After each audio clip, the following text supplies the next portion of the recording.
Hi, I'm going to demonstrate how we can resolve application compatibility problems with the AWS EMP end-of-life migration program for Windows Server. I have a 2019 server here with the installation media for SQL 2000. Trying to run the installer, it will tell me you can't run this application on this machine. You can try the common compatibility fixes for applications like this, such as enabling compatibility mode, trying to run the installer again, and you'll have the same problem. I've now moved over to a Windows Server 2003 machine. This is where we know the application will install and work natively. I've got the media here. I'm going to start by installing the compatibility package builder.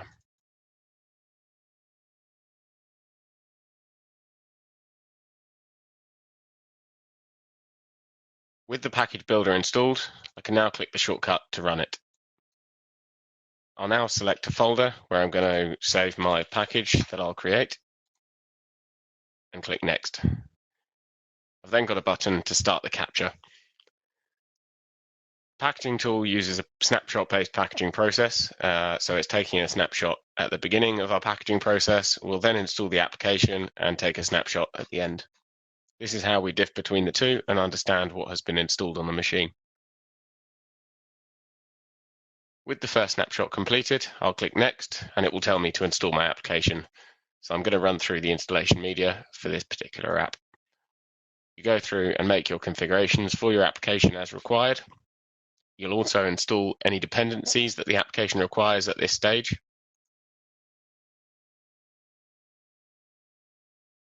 And configure everything the application needs to run.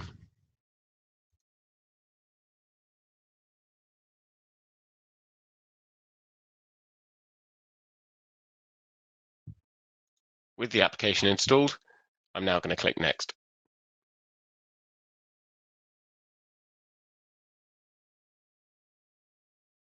The packager will then search for any shortcuts that have been created on the machine and display them in a list here.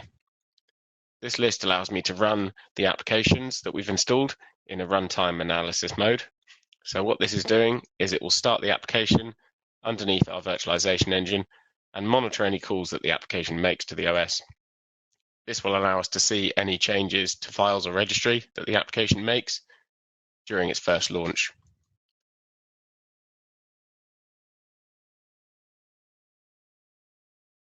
Upon completing the runtime analysis, I'm going to make sure that the application has stopped and click Complete Capture. So this is where we're taking our second snapshot of the machine.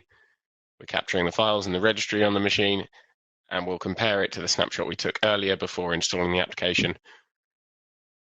The changes to the machine will then be bundled into a package and presented to us on the next screen.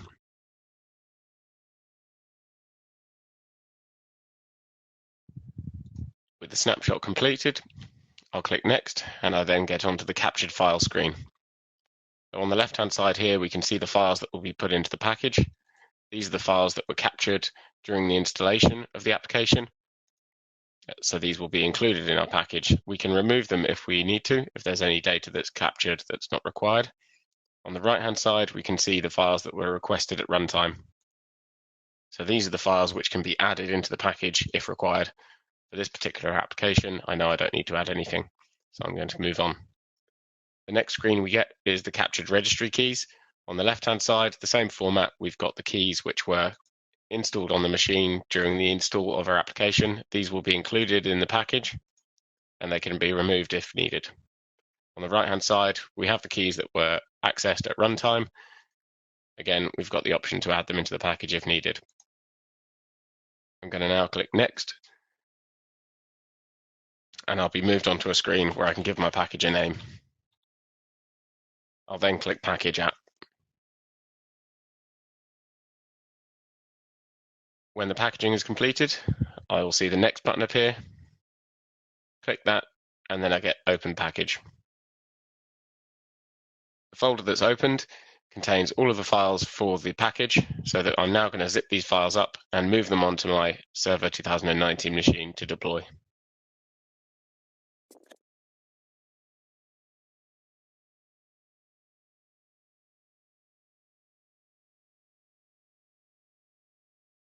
I'm now going to run a PowerShell command to copy the zipped up package to S3, where I can then download it onto my Server 2019 machine.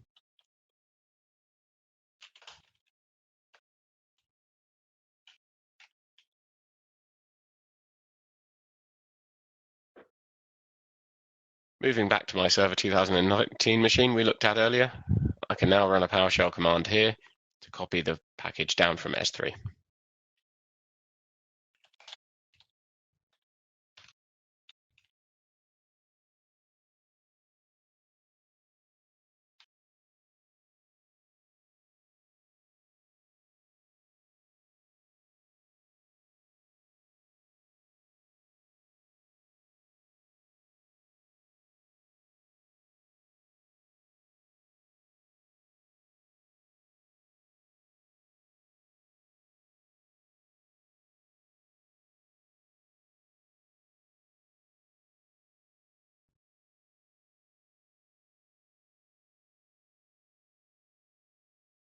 During the deployment, we will copy the files to the location that's specified in the command, write file associations if there are any, create the shortcuts on the machine, and then run some deployment scripts which can be configured inside the package.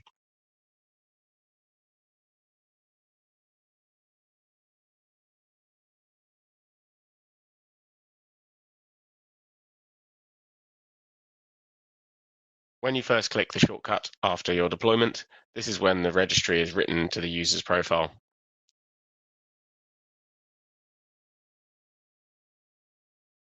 So we've now got SQL 2000 running on a Server 2019 machine.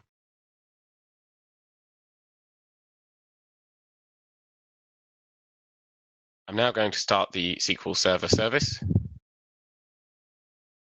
just to demonstrate that we have the application working properly.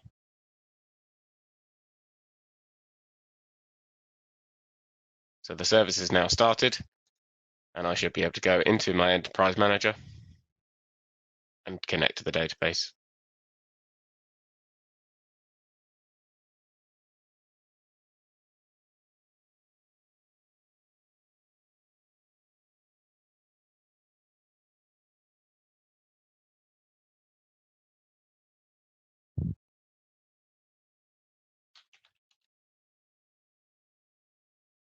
I'm also going to run a quick connection test from the ODBC settings.